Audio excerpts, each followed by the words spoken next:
mereka yang punya kerajaan surga. Sekali lagi Matius 5 ayat yang ketiga. Berbahagialah orang yang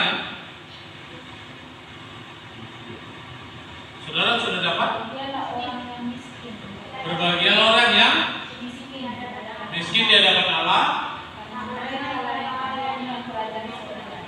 karena mereka lah yang mempunyai kerajaan surga. Bahasa aslinya begini: berbahagialah orang yang tidak punya apa-apa. Diberkati orang yang tidak punya apa-apa. Sebenarnya dalam Alkitab ini ada beberapa saya baca. Sebenarnya manusia itu nggak punya apa-apa. Kitanya yang membuat jadi punya apa-apa. Dari mulai penciptaan kita nggak dikasih apa-apa. Kita manusia ini hanya dikasih mengelola, bukan menjadi pemilik. Pemilik itu tetap Tuhan. Kita itu menjadi apa? Pengelola. Tapi kan sekarang sudah berbeda. Kita sudah menjadi pemilik, bahkan tanpa mengelola. Kita ambil semuanya, yang penting milikku. Mau dikelola atau tidak, itu gak urusan, yang penting menjadi milikku. Berubah. Makanya saudara, kenapa kita banyak yang stres? Kenapa manusia banyak yang ODGJ? Apa itu ODGJ? Orang dalam gangguan jiwa. Sekarang namanya ODGJ.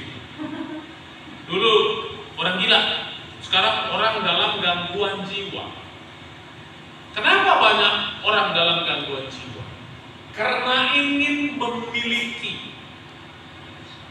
Karena dia tidak punya.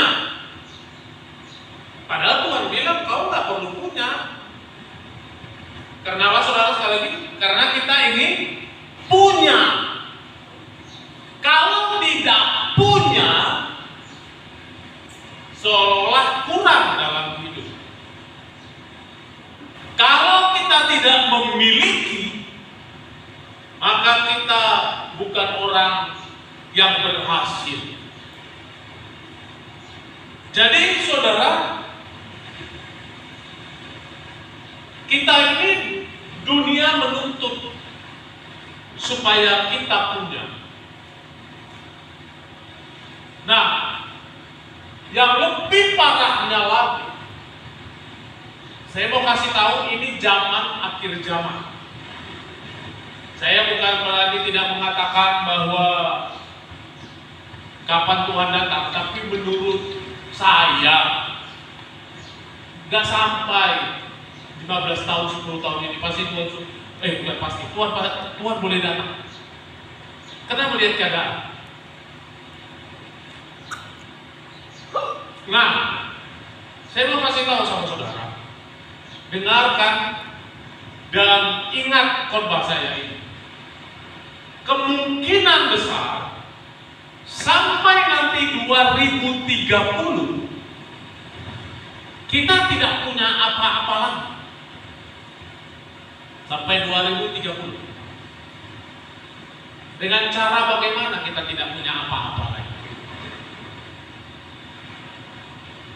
Dengar, Tuhan bilang begini, misalnya ini kita, kau hanya mengelola, gitu ya, kau tidak punya apa-apa, yang punya itu semua aku. Nah, iblis ngomong gitu lagi, kau tidak punya apa-apa, yang mengelola itu aku.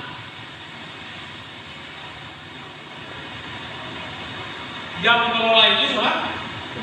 Iblis. Dengan cara apa?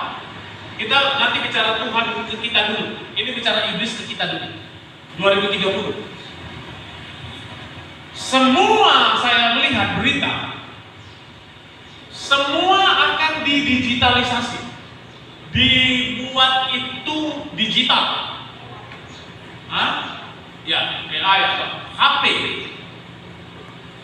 Contoh satu, surat tanah tidak nanti berbentuk kertas, berbentuk HP. Dikasih nomor password kita, dikasih ini surat kita. Sama seperti saudara tahu nggak BPJS? Tahu. Kan pakai kertas lagi kan? Nggak lagi. Nggak lagi. Saya pakai HP saja, saya bawa, saya tunjukkan HP saya. Oh iya, BPJS nomornya, cek. Nggak pakai surat-suratan lagi. Oh ya, sudah. Sekarang saya mau tanya, kesehatan saya di mana? Di HP kan? Betul atau tidak? Di HP. Saya berobat, disimpan di HP. Saya tengok tak kemarin masuk ke Kelurahan Medan. Dibuat begitu, akan dibuat KTP digital.